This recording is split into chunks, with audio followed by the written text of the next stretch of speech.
BK math solution में आप लोगों का बहुत बहुत स्वागत है।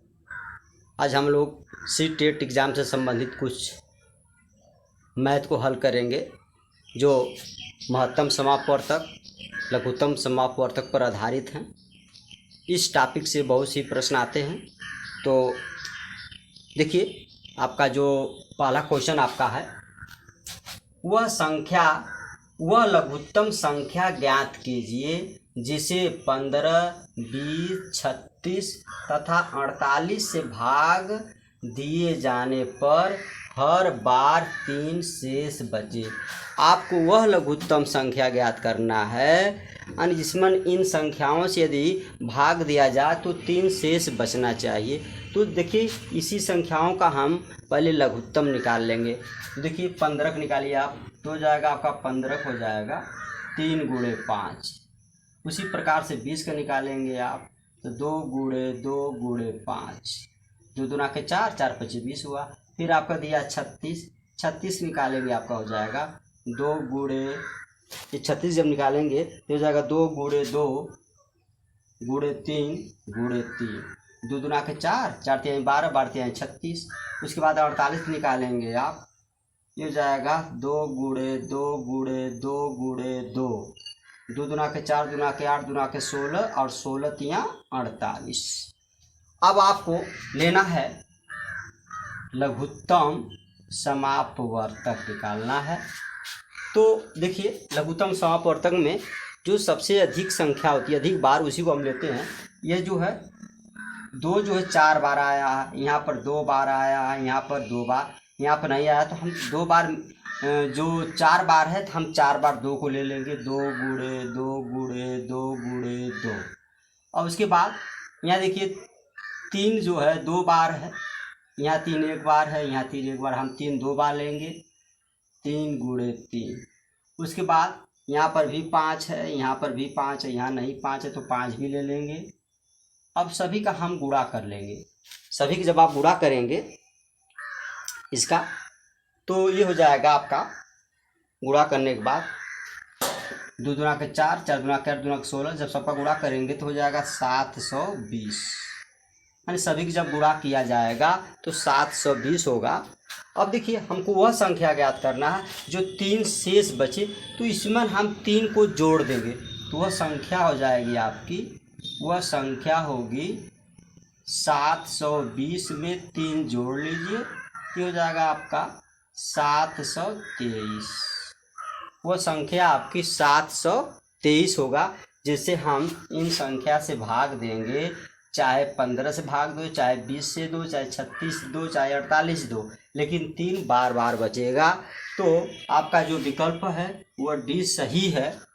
आप लोगों से एक रिक्वेस्ट है, यदि आप लोग चैनल को सब्सक्राइब और लाइक न किए हो तो प्लीज़ चैनल को लाइक और सब्सक्राइब कर दीजिए। चलते हैं हम फिर जो महत्तम समापवर्तक पर आधारित प्रश्न है, फिर हम क्वेश्चन नंबर दूसरा देखिए आप लोग।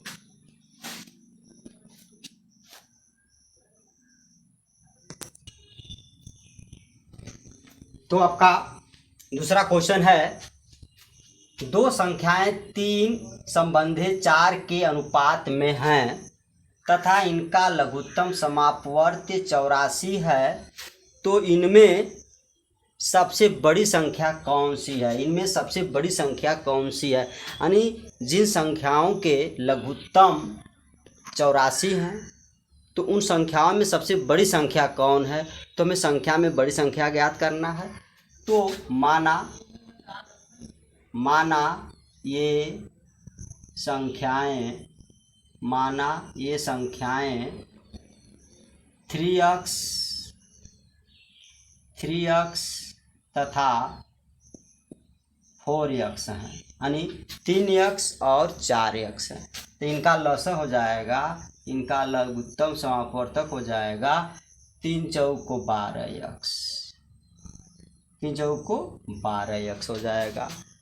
तो यहाँ पर आपका लघुत्तम समापवर्तक दिया है 84, तो हम लिखेंगे 12x बराबर 84।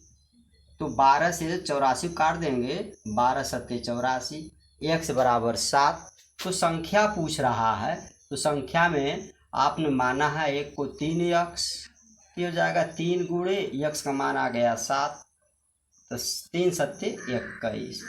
और फिर एक संख्या माना है आप 4x, ये हो जाएगा 4 गुणे, फिर x का मान है 7, 7 से गुणा कर दिए, 4 सत्ते 28। अब देखिए इन संख्या में सबसे बड़ी संख्या कौन है? इनमें सबसे बड़ी संख्या जो है 28 है। तो आपकी जो बड़ी संख्या है इसमें हो जाएगा 28। विकल्प आपका यहाँ पर सी सही होगा, 28। विकल्प बी सी आपका सही है, 28। तो 21 और 28 का जो लघुत्तम समापवर्तक वो 84 है। तो इन संख्याओं में सबसे बड़ी संख्या पूछी गई है, तो सबसे बड़ी संख्या आपकी हो गई 28। ये आपका आंसर होगा। चलते हैं क्वेश्चन नंबर तीसरे पर। क्वेश्चन नंबर तीसरा आपका है,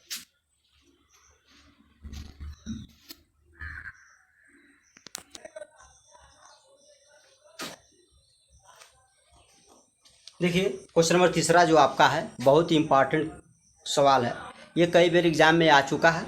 देखिए वह न्यूनतम पूर्ण वर्ग या पूर्ण वर्ग संख्या क्या होगी जो 12, 15 तथा 25 से पूर्णतया विभक्त हो। तो सबसे पहले हम इन संख्याओं का लघुत्तम समापवर्त निकालेंगे, यानी 12, 15 और 25।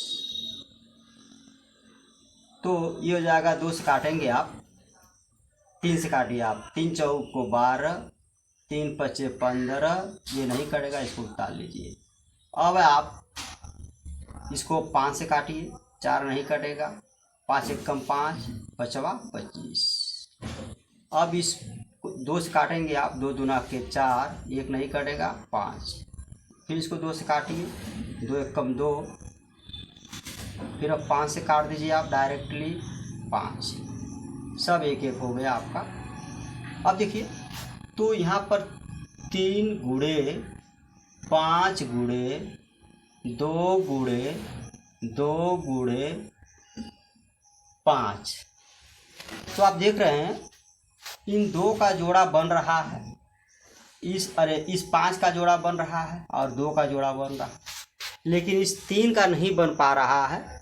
यदि 3 का नहीं बनेगा तो संख्या पूर्ण वर्ग नहीं होगा, तो हम एक और 3 इसमें बढ़ा लेंगे, तो इस 3 का भी जोड़ा आपका बन गया। ये हो जाएगा 2 की पावर 2 गुणे 3 की पावर 2 गुणे 5 की पावर 2। अब इसका जब हम गुणा कर लेंगे सभी का, ये हो जाएगा 900।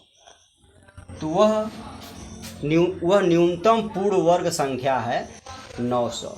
ये पूर्ण वर्ग भी है और इन संख्याओं का जो है लघुत्तम समापवर्त है, लेकिन पूर्ण वर्ग संख्या है। तो विकल्प आप यहाँ का आपका 20 सही होगा। विकल्प बी, यही आपका कम पड़ रहा था 3, तो हमने 3 एक बढ़ा दिया है, तो वह ये न्यूनतम पूर्ण वर्ग संख्या हो जाएगी जो 12, 15 और 25 से पूर्णतया विभक्त हो जाएगी। इसी क्रम में क्वेश्चन नंबर चौथे पे चलते हैं हम लोग। क्वेश्चन नंबर चौथा आपका है,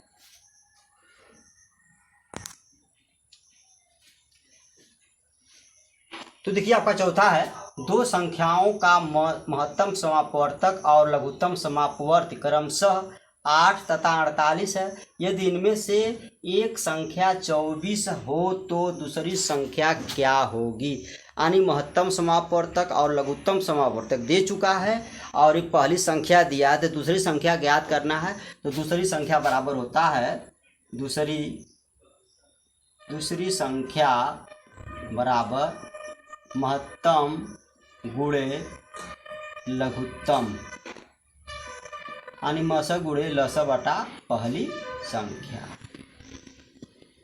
अगर पहली संख्या पूछता तो पहली संख्या यहाँ लिख देते, दूसरी संख्या यहाँ लिख देते हैं आपका।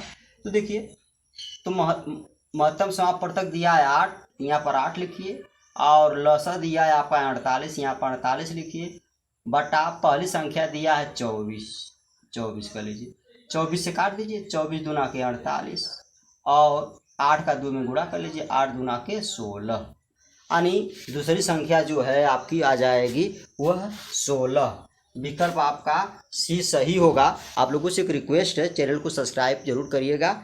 चलते हैं क्वेश्चन नंबर 5। क्वेश्चन नंबर 5वां आपका है,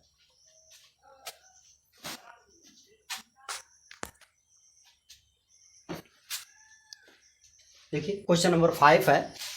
लाइट जो है चली गई है, इसलिए थोड़ा सा अंधेरा हो गया है, इसके लिए माफ़ी चाहते हैं। देखिए वह छोटी से छोटी संख्या कौन सी है जिसे 8, 9, 12 तथा 15 से भाग देने पर प्रत्येक दशा में एक शेष बचे। देखिए ये सवाल आप लोग लगाएंगे, हम इसे हल नहीं करेंगे। जिस तरह आप पहला सवाल मैं पहला इसका बताया हूँ कि इनका एलसीएम निकाल लीजिएगा, और एलसीएम निकालने के बाद उसमें एक जो है, इसमें जो एक बचेगा तो एक उसमें जोड़ दीजिएगा, आपका आंसर आ जाएगा। और आप लोग इसको हल करके इसका उत्तर हमें आप कमेंट बॉक्स में ज़रूर भेजिएगा। नमस्कार।